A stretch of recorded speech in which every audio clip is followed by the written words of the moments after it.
If we take a look at this design, this isn't mine, this is just one on Redbubble, but we can see that it has a watermark over the design. Now 9 times out of 10, this is going to stop somebody from coming in, saving this image, making transparent and using it themselves. Now to enable this watermark feature is really simple.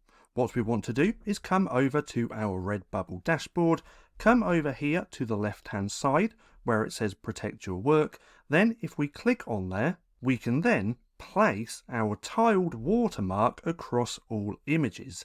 Now by default it's going to be no watermark, so you want to come in, click on place a tiled watermark across my images. Also enable this box just here where it says discourage people from right clicking or saving my images, and then click save. Then once you've done that, no matter how many designs that you have, it's going to put a tiled watermark across all of your images on all of your designs. Now you can also choose one of these as well, but I prefer the tiled watermark. So that's just how easy it is to add a watermark here on Redbubble.